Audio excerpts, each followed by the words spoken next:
Welcome to episode 353 of WordPress Weekly for Wednesday, May 22nd, 2019. I'm your host, Jeff Chandler, joined by the one and only J-Trip. Hello. Hi. Hello. How are you? Hello. How you doing? I'm doing fine, Good. sir. Good. I'm back to the boom mic. I may sound tinny and not as good as maybe the previous week. I use this Samson. I use a Samson CO1U condenser microphone, and for the life of me, ever since I went to Windows 10, it has automatic gain control. And they tested this out last week. I could actually see the levels changing as I would speak into it. And with this boom mic in the audio settings, there's an option to turn automatic gain control off. But that tab and that setting is missing from the Samson microphone, which is weird because that's the more professional sounding, higher end type microphone. So I have no idea how to fix this issue except for maybe purchasing another microphone. But it's very annoying, and the automatic gain control gets so bad that I can't fix it in Audacity. Right. So you have to bear with on me the with show. The audio quality. When you used that mic in the past, it would every once in a while you'd hear it. You can hear it in the show. So and it's very annoying. It is a little annoying. It's weird though how it happens because it's only every once in a while. I mean, it's not as bad as maybe my audio has sounded in the past, but it is distracting. I was listening to a show where it happens, and you hear, you know, it kind of does that. I'm like, man, as a listener, that's got to be frustrating. Yeah. Now we can just do it artificially, and you can scream la la la. Just manually. Just do it. That's right. So I guess I'll start off. We got some things to cover today, but I will start off by doing some housekeeping work from some things I said in last week's episode, where I kind of outlined some of my plans on what I was going to be doing with the tavern and with more podcasts and more audio content. Well, you could erase all that, pretend like you never heard that in last week's episode. So what I'm going to end up be doing now is I'm going to continue writing and publishing stories on WPTavern.com during the week, and I will continue to do WordPress Weekly, and that's that. So we'll see what becomes of that. So some things got put in that. I kind of rushed some things. And I was told to put a stop to that. So that's what I have done. And that's what I will do. And but I'm still around. I'm still doing this. So expect to hear me at least once a week. Once a week is fine, but I think it's a shame. I mean, not that this is open for comments or anything, but hopefully the future event allows for you to do more of this, because I think that this is really where your strengths are. This is kind of where your passion is right now. So hopefully the powers that be reconsider. That's all I got to say. All right. WordPress 5.2.1 was released yesterday. This is a maintenance release, fixes 33 bugs, including improvements to the block editor. I think from every release from here on out is going to have improvements to the block editor. There's also some accessibility changes, internationalization improvements, and some fixes to the site health feature introduced in 5.2. They consider this they call it, the WordPress team, a short cycle maintenance release. There have been 2 possible bugs, regressions, discovered in this release. One of them has already been addressed, but you can expect version 5.2.2 maybe in about 2 weeks, depending on when those 2 regressions get fixed. So everybody should be automatically updated if you have that configured to 5.2.1. If not, double check because it's out there. And congrats to Jonathan Desrochers and William Earnhardt for co-leading this release. And it was contributed to by 52 contributors. There was some discussion in the core WordPress Slack channel about the release notes, and it comes up every once in a while. Yes, I saw that. But about how the release notes are a little bit kind of intentionally ambiguous. With just linking to track for the list of things that were fixed, and then kind of just saying, hey, here it is, we fixed some things, and go see if you want. But I don't know. I Doesn't will bother me so I much. will say that when it says to see the full change log or all of the changes, there's a link to track. You view those changes on track, and I imagine those 33 things that are in that list are the things that were fixed. But if Hmm.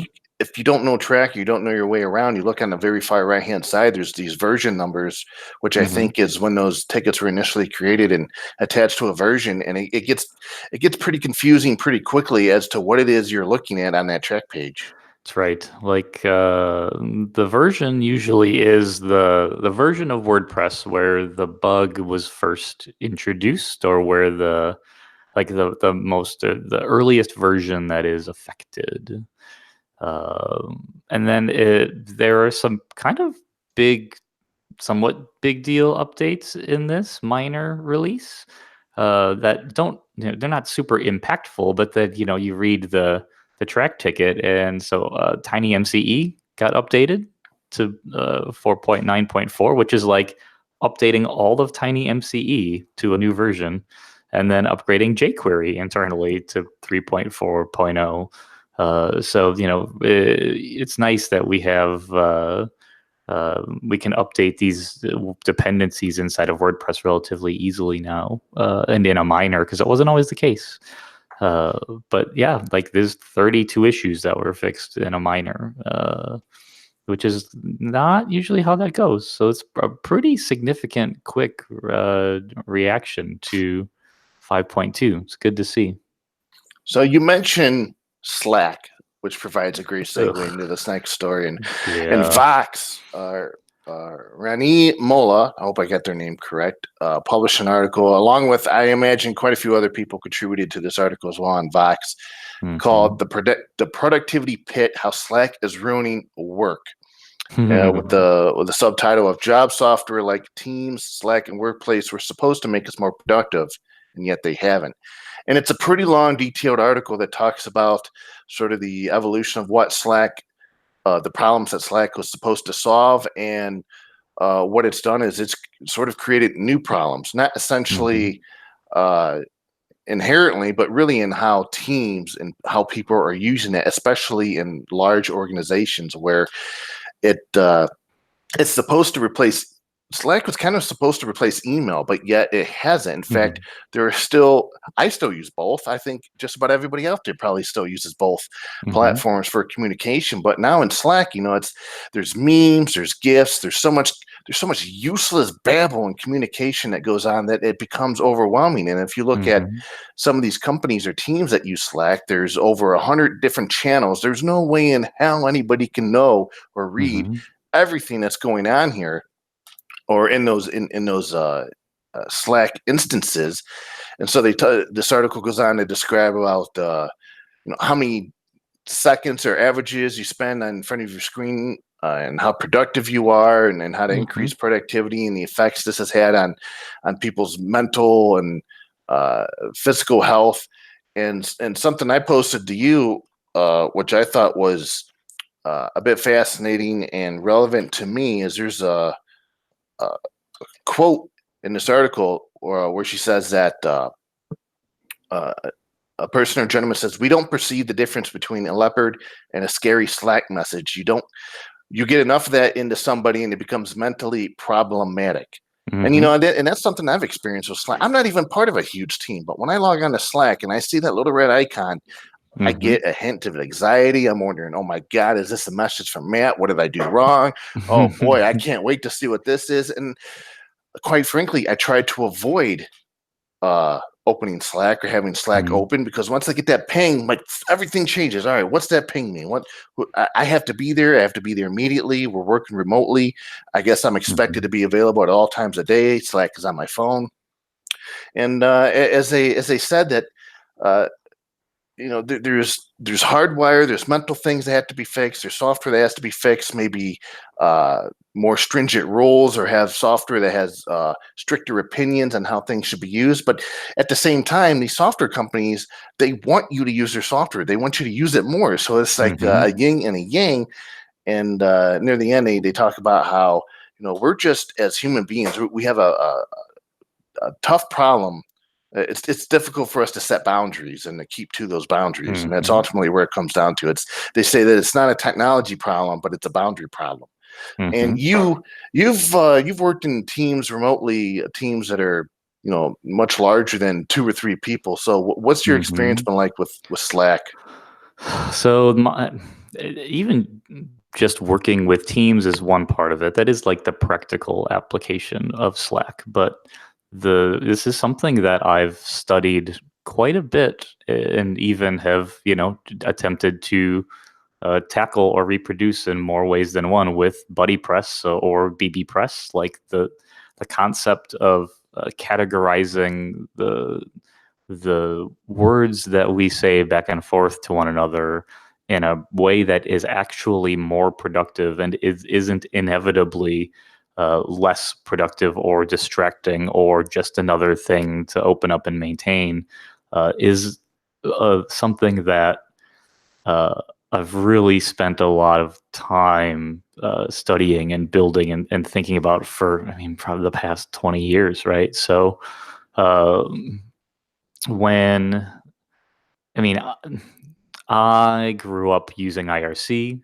and I am comfortable with IRC. I really like the intentional friction that existed with IRC in that it wasn't so much like an America Online chat room like Slack is, where uh, there is something bubbly and fun and habit forming about a piece of software like Slack. And so the Vox post kind of parlays off of a blog post by someone named Darius Farrow. And so his blog post is titled "Why More Technology Does Not Equal More Productivity," and that's really the more fascinating read. I feel like where he kind of touches on a lot of the points of things that like we've talked about on the show before with WordPress plugins or features in WordPress core. Like the more things that get built into the software is not necessarily the better that it is going to be, or the more productive that it is going to be, or that authors are going to be, or the powerful that the software is going to feel. Like it really comes down to, is it the right tool for the job at the time? And the lower common denominator is that chat works well enough for most use cases, but it does break down very quickly in smaller groups and large groups. Like even within Sandhills, recently we've been discussing what we maybe want to do to try to wean ourselves off of Slack, because there are tons of conversations that happen there No that more should be animated GIFs, no more memes, right, no more. right. You're There, only allowed to type something into the channel if it's meaningful to your work or someone else's work. kind of right, like, but You need an HR for Slack. because we're distributed, and same with Automatic and 10up and Sandhills and all of these places, everyone is using Slack. WordPress core, we use Slack for the BBs, for security, for all these things, and there are times when it works really well. I think for security it works really well because a lot of that conversation demands real-time collaboration, but you miss out on you always have to remember to go back to the work, which is usually in Track or in GitHub or someplace else. Like the problem is that Slack is kind of the sugar in our cereal. So you just keep piling it on, and it just gets more delicious, and you forget what the point of breakfast and cereal ever even was, because it's just candy now. Like Slack is important. Something like it is important, but it is just currently too easy to rely on it. And so They also like they mention a quote by a software programmer named Alicia Liu, who published in a Medium post last year that Slack's greatest strength is its amazing ease of use, which also becomes its weakness, making it far too easy for everyone to default using Slack for communicating. That's right. Even for all the myriad things that don't make sense to use Slack to communicate. Mm-hmm. And then where there is the other quote from Thoreau is there are so many channels and people involved that it just gets cluttered. Like our brains are too cluttered, we're processing too much information, our productivity and focus decreases. And so that, in a And then on nutshell, top of that, you're sitting there typing in the Slack and you're typing all these messages. Apparently, working remotely, it makes you. It looks like you're working, but depending on the messages, if you're typing out all the 1,000 Slack messages a day, I don't think you're really working. You're sucking time from yourself and from everybody else with those messages. Well, and that's the ironic part about all of it is if you didn't have Slack and you weren't talking back and forth, then it would require an enormous amount of trust and to believe in one another to be doing the work that you're supposed to be doing. And so you almost need something like Slack to prove that you're present and accounted for and doing the jobs that, is expected of you by your employer, while at the same time, it just becomes the place where you prove that you're present in a way that is actually more distracting than had you just been doing the work in the first place. And so the fix becomes the disease very quickly with a piece of software like Slack. And it is partially one of the reasons why I really originally liked Automatic's internal setup of having a bunch of P2s. The only problem with that, again, kind of became the same thing with there just being too many fire hoses. There's just too much interaction in a way that doesn't make it easy to pick out the things that are actually relevant or important to you for whatever reasons, personal reasons, work reasons, or otherwise. So Slack and BuddyPress are not much different. You have channels, you have groups, you invite people to them, public, private, hidden. There's memberships in the network. Everyone has a profile. Everyone has a list of things that they've attached and activity streams and profile fields. It's all the same combination of things. Forums and everything are really not that much different. But for one reason or another, Slack and the accessibility of having different apps and native apps running, having web apps, integrations with third-party services, having rich embeds when you link to things, integrating voice and video into it was a big deal too. Like it is just, they are trying to keep you in it for good reason, because that's their business model, is to keep you in it and using it. Even alternatives like Mattermost is an open source Slack alternative that is a great piece of software with a vibrant team of contributors behind it.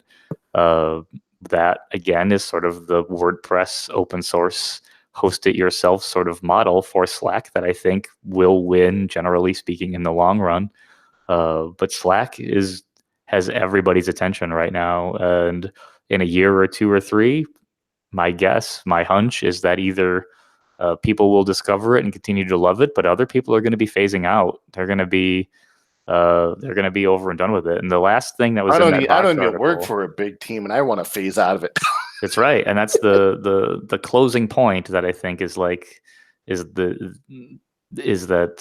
another quote from Darius that says, people can quit social media, and that it's more difficult to say I quit Slack, because that's the case in point, is like you want to quit it, you can't. It's so integral to the workplace that it's almost like saying I quit my job. Right, exactly. And like there's a general channel in Slack, and so you say good morning, you say I'm stepping out for lunch, you say I'm going to go for a walk, you keep everyone updated, and that's fine. But everyone uses Slack differently for different reasons, and so we have security channels, we have private channels, we have channels with team leads or investors, executives, whatever. Everyone has some kind of private back channel way to communicate with one another. But again, it's super accessible, and when you're that accessible morning, noon, and night, it's kind of one of the like trade-offs with being with working from home or having a distributed, relaxed sort of environment is that when you don't just clock in and out, and you don't just have a 9 to 5 or a midnight to 10 a.m. kind of shift, you're always on. The expectation is kind of that you're always on because you're also sort of always off.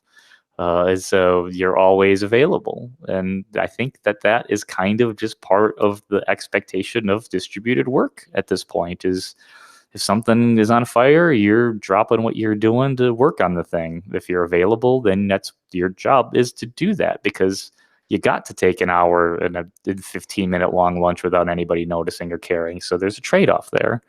But at the same time, every individual needs to tune their Slack usage to maximize their effectiveness and productivity for their teams. And by the way, they mentioned that Microsoft is rolling out templates later this year so people can optimize their team's app to best suit particular industries like marketing and Slack.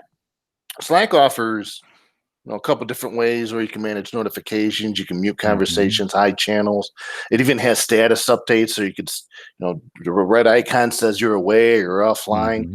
But still, when you have Slack on all day, just to make sure you're available, you can get pinged. It must be a nightmare in a larger company or where you're trying to get things done, but because you're getting these pings or these notifications, now your attention gets dragged elsewhere, and it's just it's just an endless cycle of not getting anything done.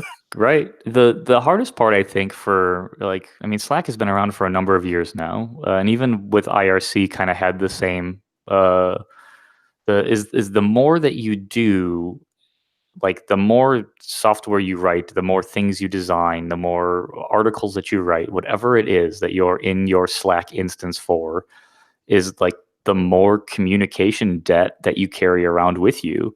So every time that someone has an issue with anything that like you have contributed to, you can expect for someone out there that is looking at that thing to ping you at any given moment about anything that they find. So the more WordPress plugins you have is the more support that you're going to have in whatever Slack instance that you're in, where someone happens to know that you authored a thing, or if you design something or whatever it is, like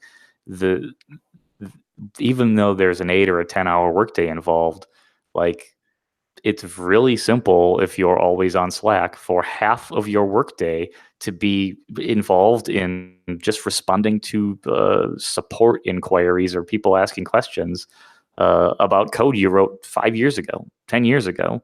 The more you do is the more you've got to maintain all the time. So and on top of that, like you said, Slack is for real-time communication. So instead of dealing with an email that you might not see for a while or you have no idea that came in, when you get these pings, your inclination is to answer them immediately.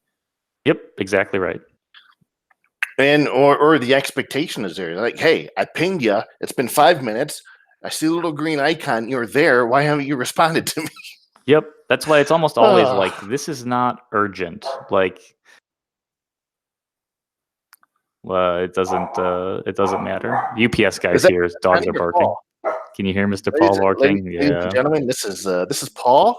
You're hearing special guest appearance. Special guest. He's growling at the UPS guy. UPS guy is very nice. But yeah, so long story short. I think I should just uninstall Slack from the phone and just I'll be on Slack during the day when I'm on a machine like my laptop or the computer. But I don't want to get pings or see pings on Slack at 10 or 11 o'clock at night. I read the ping and now I get all pissed off because it's some critique of something that I really shouldn't be reading at 11 p.m. at night. Well, now I have to go to bed upset. It's part of consider also that like even though Slack is like easy and accessible, that like almost all of us probably or should have 2-factor authentication installed and set up on our Slack accounts. So it's not like you can just delete the Slack app completely, because having to reset all of those Slack networks is going to take an hour or so. You're better off just like muting the app, which then renders it completely ineffective. Or you just log out of it on your phone. Right. And that's it. Then it's like, then Slack's there. And then when you try to open it, it says you need your login info. And if you don't have a password app on your phone, you can't log in. Well, there you go. Well, I can't log in on my phone. Big deal. I But can't. I'm then not going to. But But then what look, happens when there is something that's important? Now you have to spend 45 minutes installing Authy, getting your Authy code set up, getting logged in, and then it's just like an hour. I don't know. Like there's no and frankly, like the thing that I think that is ironic about all of this is that it is not really any better than in-person work. The only thing that it allows us to do is to imitate all of the real world distractions virtually. Like all of the problems that you have, like getting in a car, going to lunch, getting back on time, or having a meeting with other people in different departments or different buildings or across the country on the other side of the world, like waiting for things, waiting for people. Like Slack has all the same problems of like working in a cubicle and letting anybody walk up to you and talk to you at any given time of the day. It's like the same exact problem, just virtualized in a piece of software. So I mentioned this on Twitter. I actually feel bad when I go to Slack and I ping people directly because I feel like A, it bothers them. A, they're going to see my ping, and B, it almost says like if I go to a plugin developer and I ping them directly on Slack and I report an issue, I feel like I'm bypassing normal channels that perhaps I should be using, and that if they see this message, I'm perhaps distracting them. But hey, it's the immediacy of it that I'm pinging them, and they can tell me yay, nay, look into it. They can thank me, and then we can move on about our day instead of playing ping pong back and forth with Twitter direct messages or email or forum support.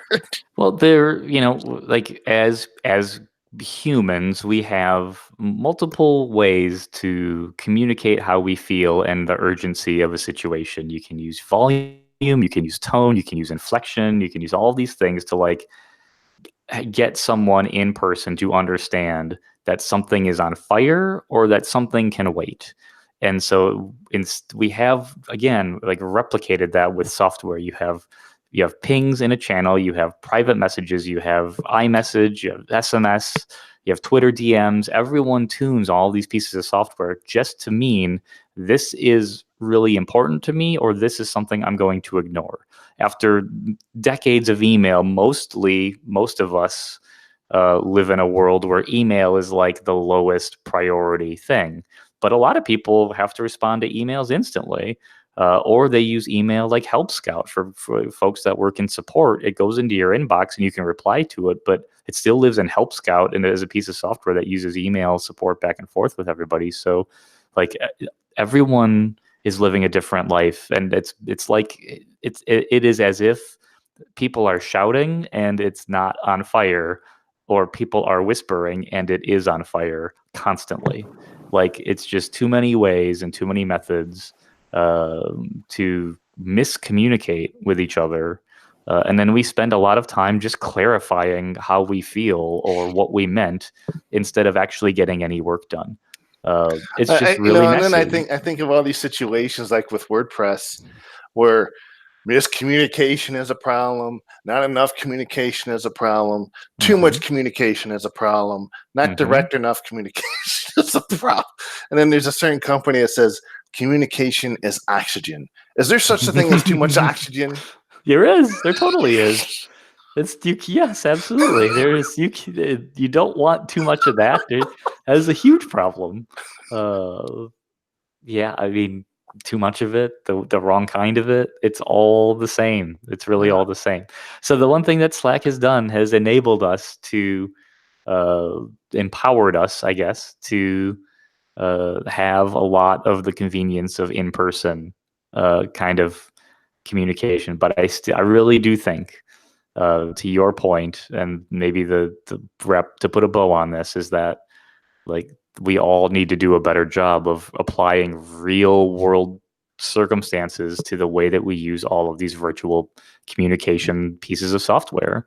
Like, is this something where I would run into your meeting that is happening right now to let everyone in the meeting know that something urgent has happened? If it is, then interrupt the meeting that's happening in Slack. If it's not, then it's going to have to wait. Don't interrupt people that are having a conversation. Like, just watch until they're done. These are common kind of things that, like,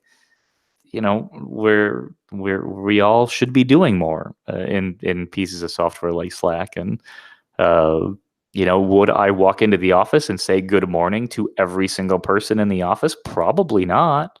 But chances are when you walk in the front door, most people are going to see you and most people are going to say hi to you. So how do you do that, right? Like, we all just need to do a better job of exercising some self-control, forming healthy habits with how we use Slack, and not let it become something that you're dependent on, and then just hunker down and focus on getting the job done. These are all disciplines that we have to learn as like Well, adults. what do you who think is are- more difficult, weapon balance in a video game or communication balance? I mean, both, right? I mean, we're talking about that before the show, but I know, that's why I brought it up. yeah. It just Anywho, everyone just has to do better. That's all it is. Everyone, just do better. Do better with Slack. That's it. Don't slack, just Slack.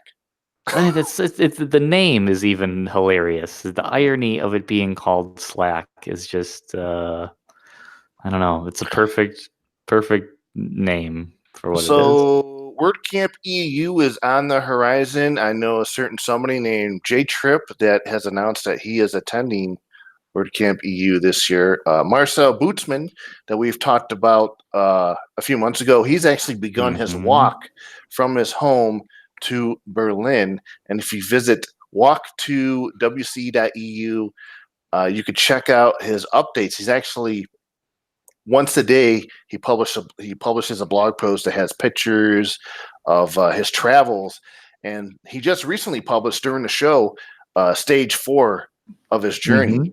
And so there's 4 different posts, and he's doing this walk to Berlin to raise funds and awareness for Donate WC, which is a nonprofit organization that's helping people who may not have the financial needs to be able to attend large WordPress events. They're able to help them out with some funds, through tickets and sponsored accommodations, travel accommodations. So a really good cause here for the walk. And I'm just really enjoying Marcel's post where he talks about the animals he's walking into, the experiences, the places he's able to stay at, where so far members of the actual WordPress community or some of his friends have hosted him, which is really neat to see. And so far, so good. He's in good health, good spirits, and I'm really enjoying his reading his journey so far.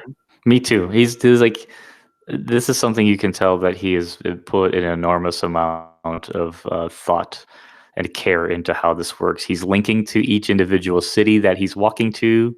He's taking pictures while he's going, while he's on the way. He's hashtagging things as he's going. He really has, like, this is the work. This is him putting in the work. This is hard work, not just like writing every day, but like walking every day, place to place, linking to every place that he's going. And while he's doing this is like a blocking process. He is not doing anything else while he is walking from place to place. He's not writing code. He's not designing anything. He is taking pictures and he's walking from place to place. It's kind of crazy. So I guess it's probably fair to shout out to the sponsors for his journey. Keensta, CodeRex, and Raidboxes are listed here. So they're the ones that are helping make a lot of this possible. So it's just insane. It's really super cool. Yeah, the total distance he will have walked when he reaches his destination is 748.5 kilometers. He's got about 27 days, 19 hours, 19 minutes, and almost 0 seconds left to get there.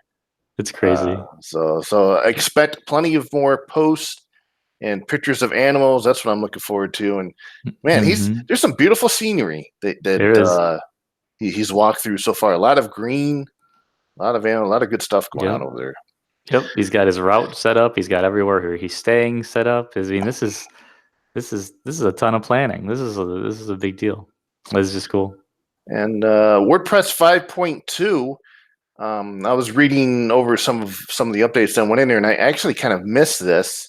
But WordPress 5.2 introduces digital offline signatures. And I remember we talked about this maybe a year ago or maybe 2 years ago.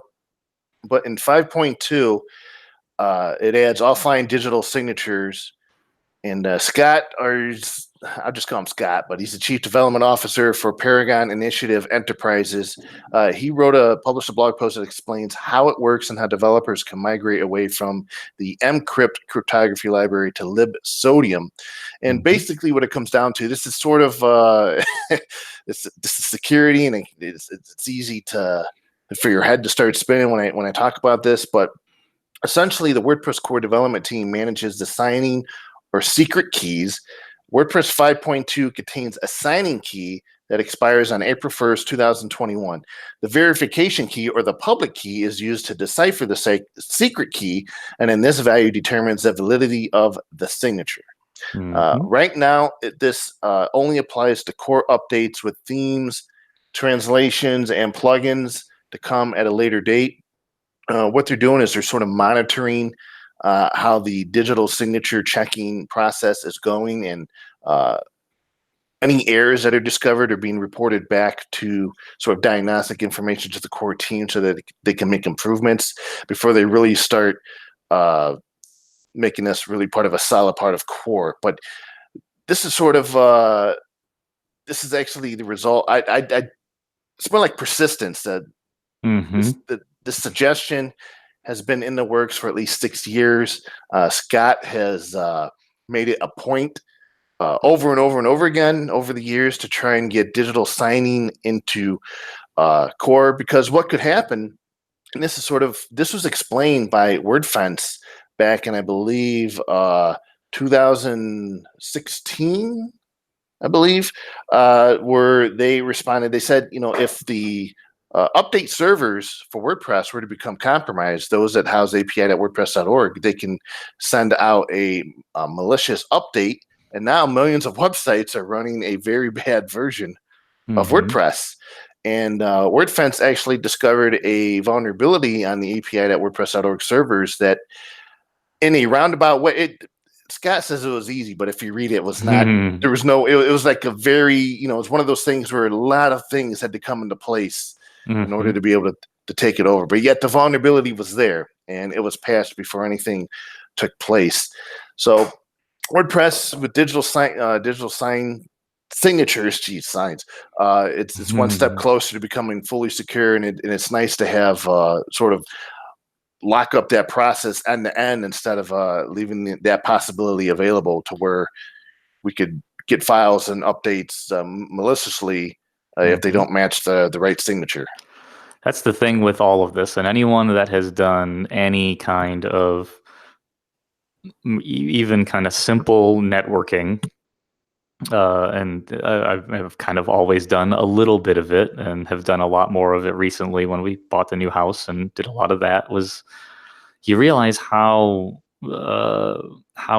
relatively simple it could be to imitate anyone or anything if you had the right level of access on the network. So what this prevents is someone that has access to something between your WordPress install and WordPress automatically trying to update itself from compromising any one of the things in any one of the hops or any one of the places in the middle of the network, which could be anybody, like. They call it. I remember from my networking class, they call that man-in-the-middle attack. That is exactly what that's called. Good job, Josh. Yay! I remembered something while the rest of the time I was sleeping. And the internet's a really complicated place. So there are lots of men in the middle, so to speak.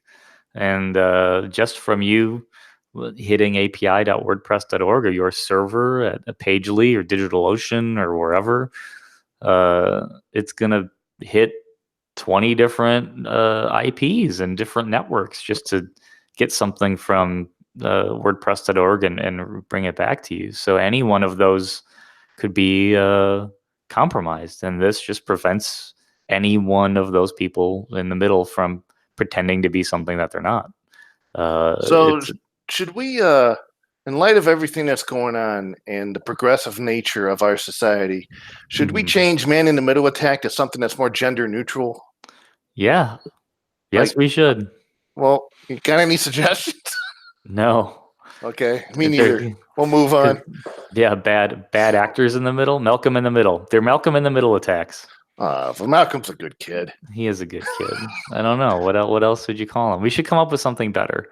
Like I really just like the whitelist and the blacklist are terms I've really stopped Yeah, using well, too. Like there's just a yeah. ton of things like that you're like, oh well, of course, that's so stupid. Like we should definitely not use those. It just uh yeah. Anywho, I wonder if I'm going to get hate mail from even bringing that up. But when I hear man in the middle attacks, I don't know the way the society is and the way everything's going on right now. The first thing I thought of was, oh, that's not good. We got to use a gender neutral term.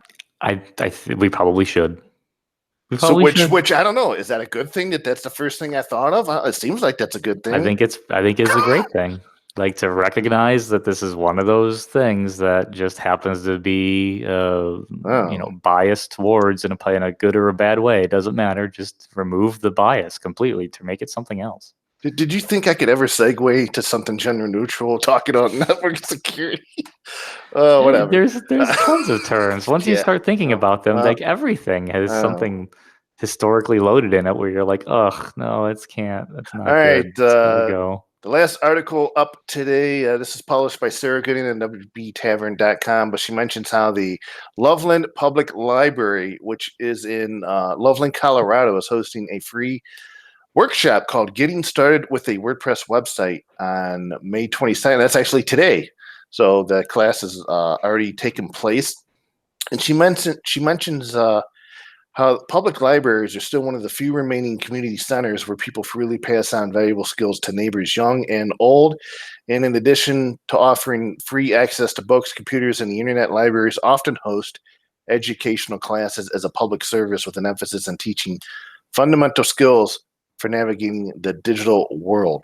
Mhm. And it's also for a lot of people who are on fixed incomes or living paycheck to paycheck who cannot afford to have internet service at home. For them, the library is a gateway to online communication, job hunting, and learning new skills. And I Mhm. thought that was really great sort of intro and a realistic view of libraries. I haven't been to my local library, even though they remodeled it. But I hear now you can get DVDs, you can get Mhm. audiobooks, you can get all Mhm. kinds of cool stuff there.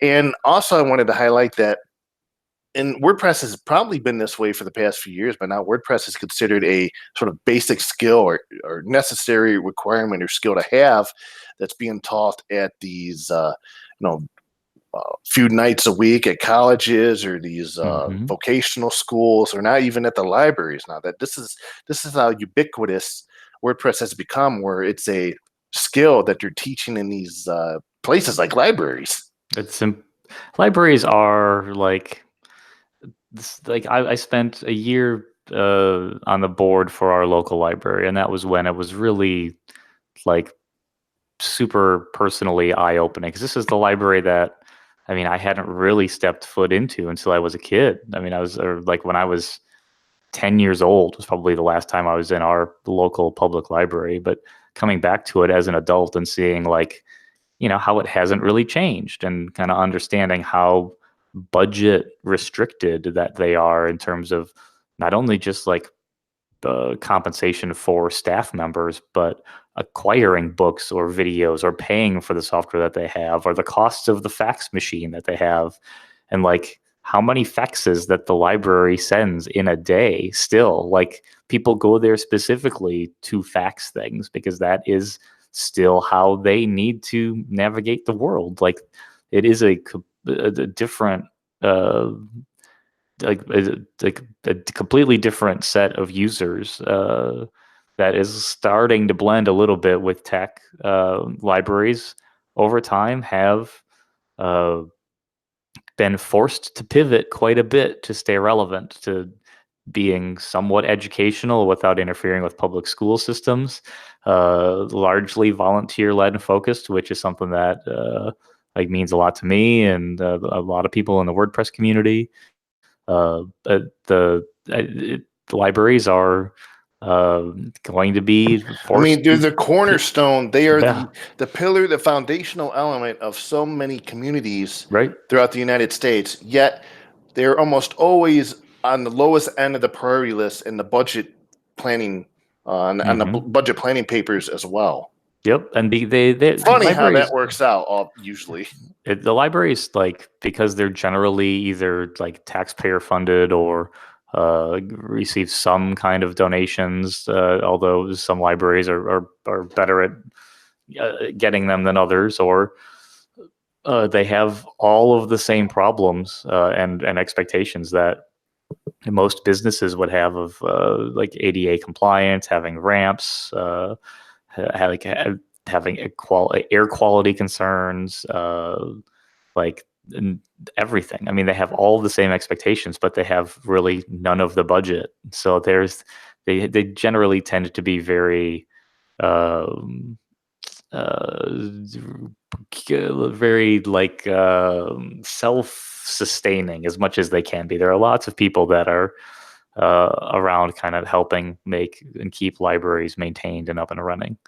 They're all different. and a lot of I've a few years ago, I was attending a WordPress meetup that was taking place in a certain library, and this library was pretty nice. I mean, there's books, there's people hanging out in there, but they had two different conference rooms with big projectors and a table, and everybody could sit around. It was like the ideal location you would have for a WordPress meetup inside of a library.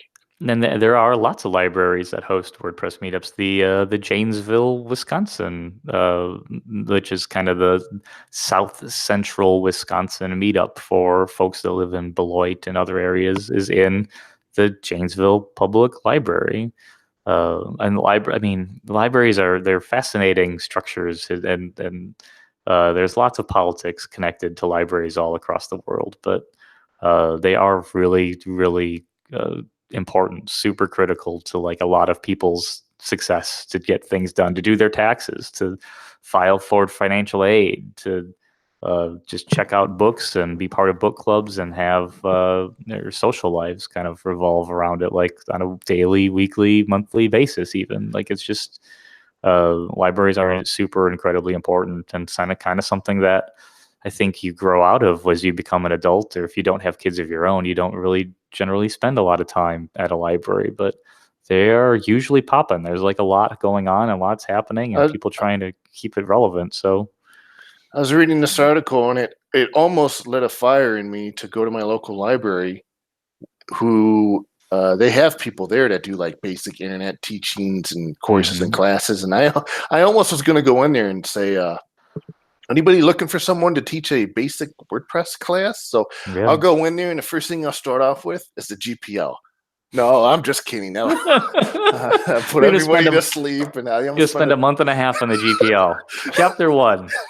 It's a 6-week-long course about how the We're in GPL chapter is. 1, and by the time we get to chapter 30, we're finally getting to the point where we may or may not understand what makes a work that's begins with a D.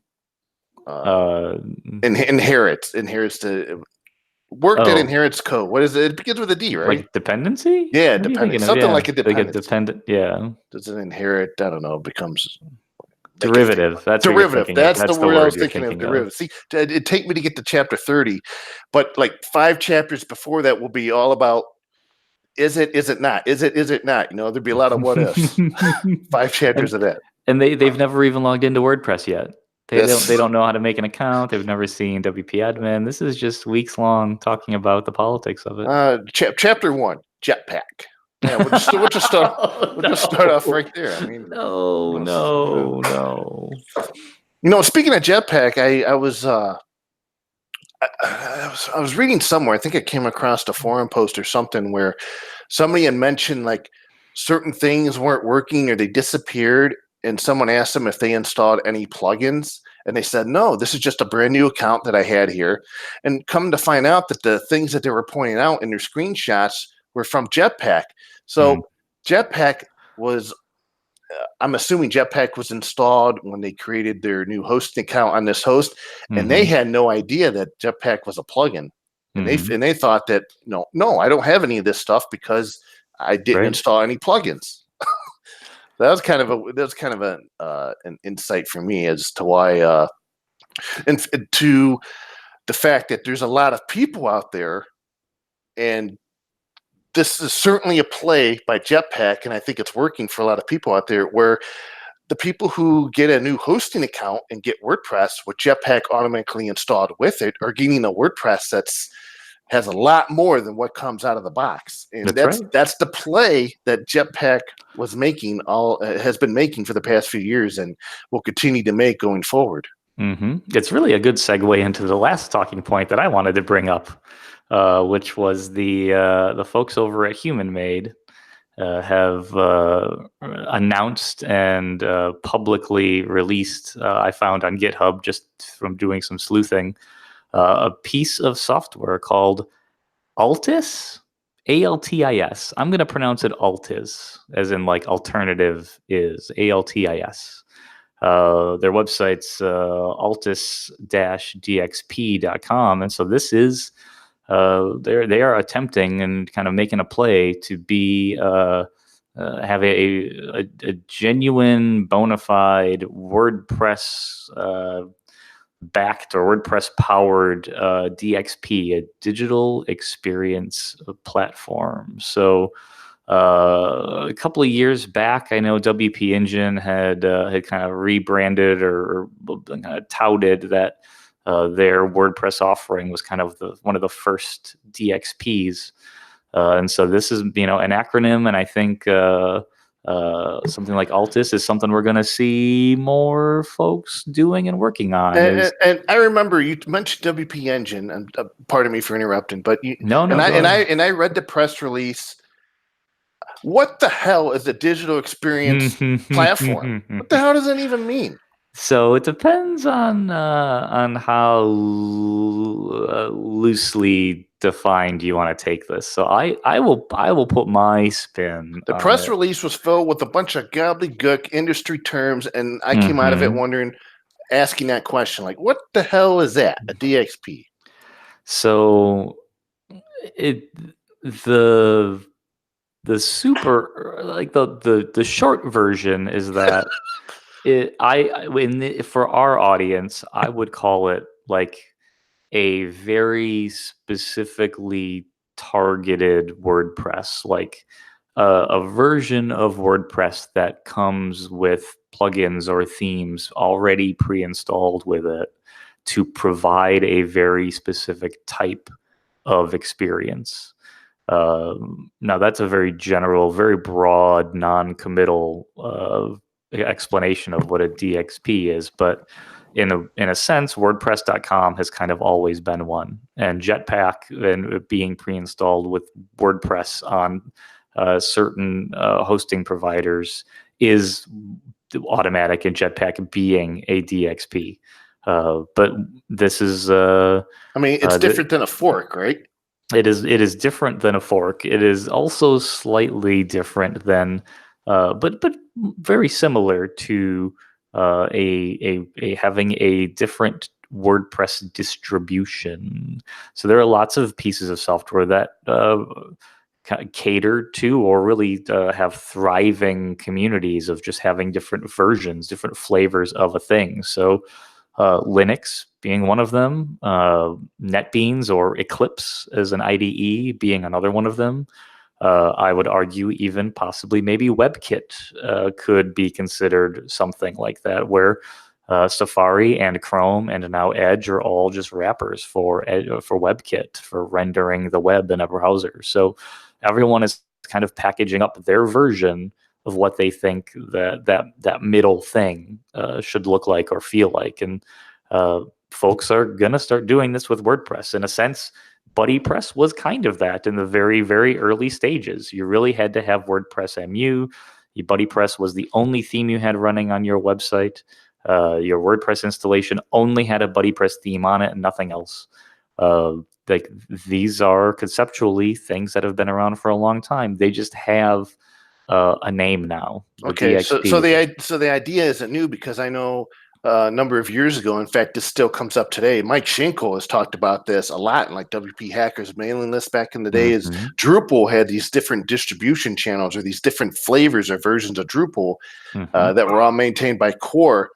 And there's been a lot of discussion over the years. Well, why can't WordPress do the same thing where multi-site is a vertical and this version of WordPress Mhm. is packaged up and is a vertical, and this version of WordPress is specifically for blogging and that's a vertical. But so I guess Mhm. now we're getting that. Now they're just getting special names. Yeah, right. But and generally they're targeting some specific audience for some reason.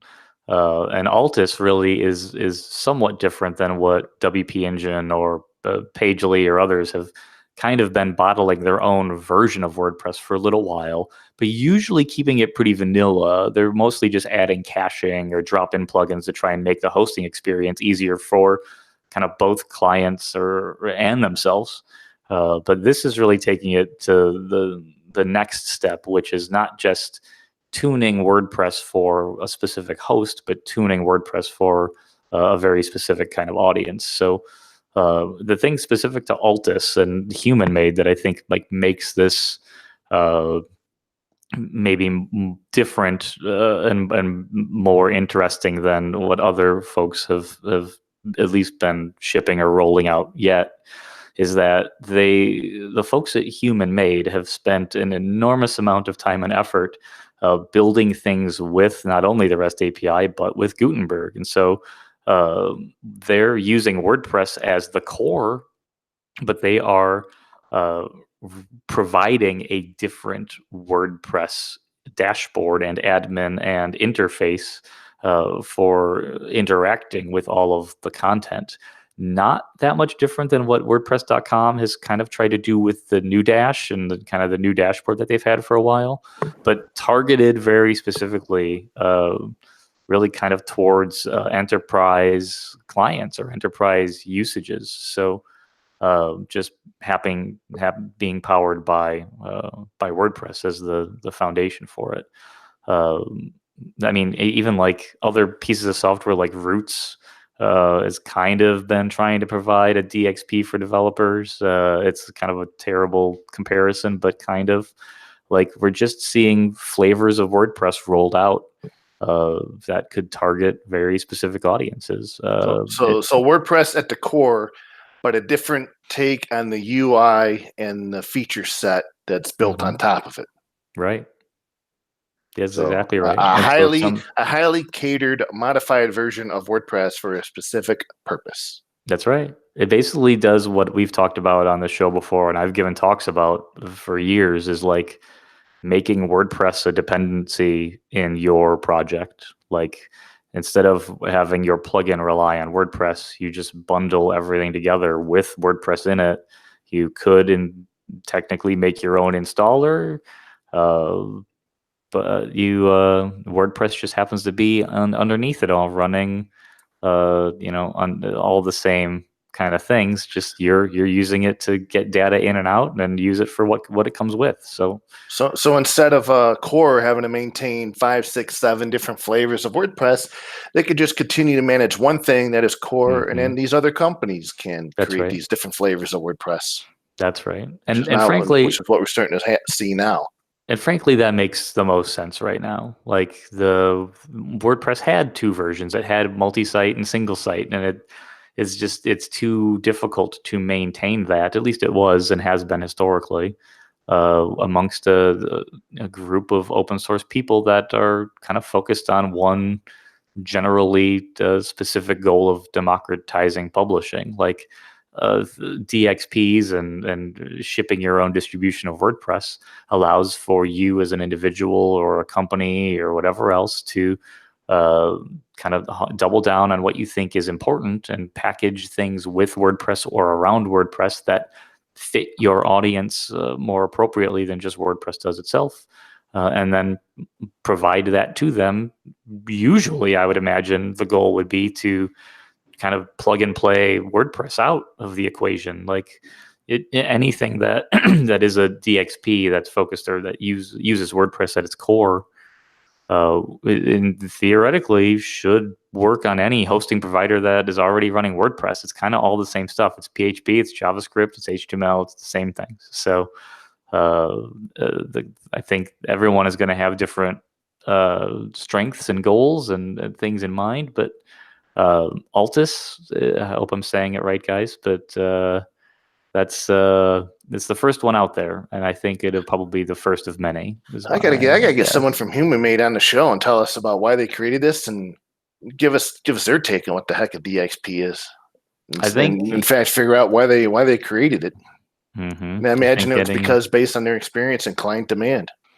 Yeah, I mean, if you look at who their clients are that they've listed on the Altus website, it's largely at big enterprise. They're healthcare, Red Bull, Yellow Pages. These are kind of big brands that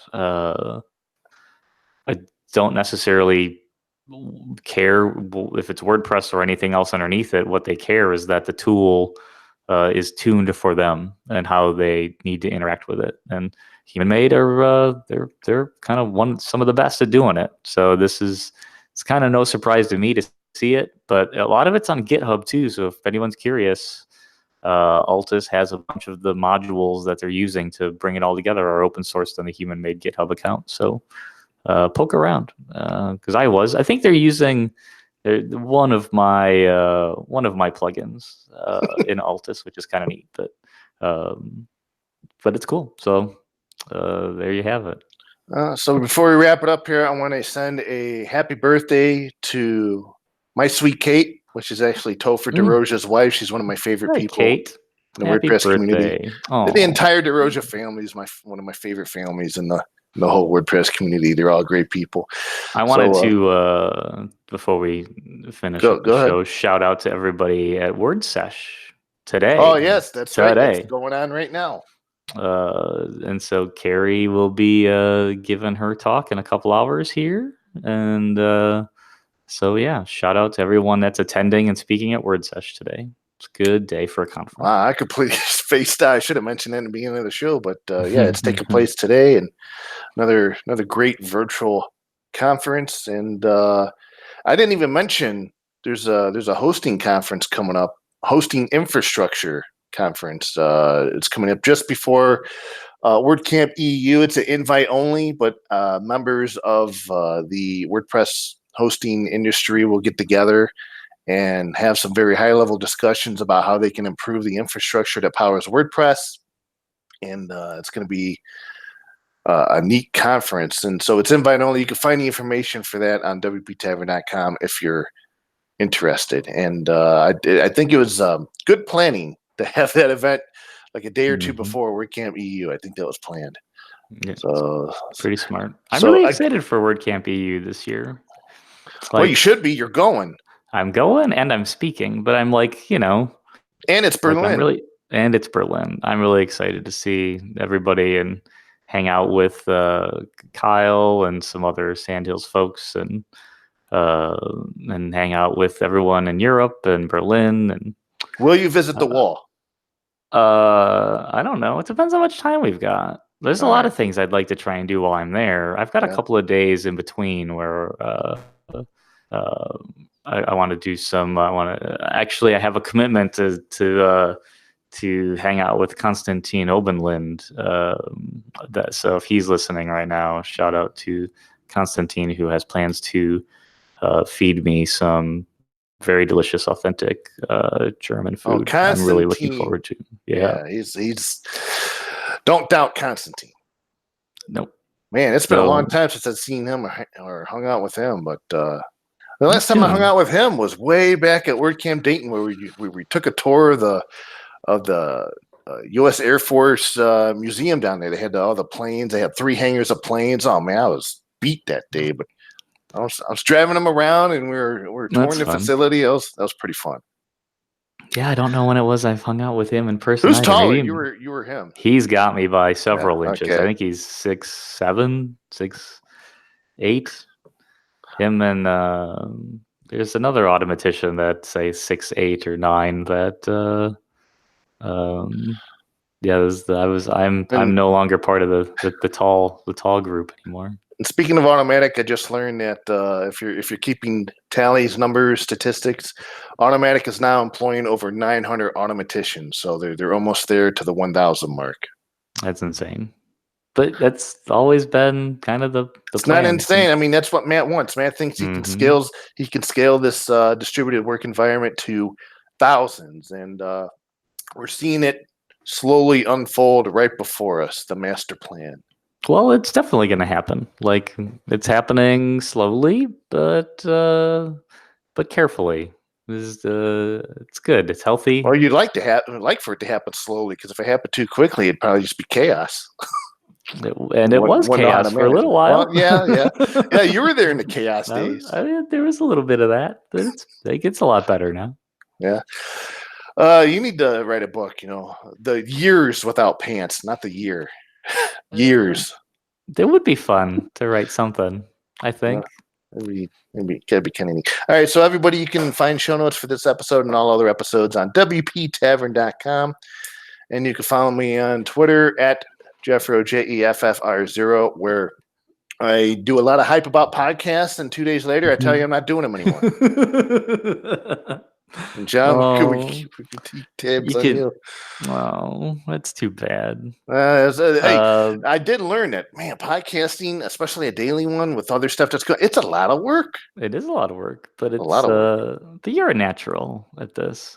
This is something you could do. You could crank out a show a day. I don't know. People. Well, the early reviews on what I did were pretty good. So yeah, I think you'll get there. I think it's going to happen. This just takes some time. Yeah. You follow me on Twitter, where it's mostly me talking about Ubiquity products and Dead Cells now, and then my blog, where I've been struggling to get my my Raspberry Pi swarm up and running to move all of our websites in-house at jjj.blog. And I guess that's it, huh? All right, so everybody, where you might or might not have a guest next week and the week after, but good luck to Marcel out there. Please don't get bit by a tick or ran by a bull, or I don't know. There's like a million things that shouldn't happen. Yeah, well, I don't know. He's out in the, look where he's taking pictures. You're jinxing him by mentioning that. All right. I apologize. Happy trails. Safe travels only. That's it. That's right. All right. Wish him good luck on things, but don't start mentioning all the bad things. Got it. I'll remember that for the future. All right, everybody. Okay, bye, John.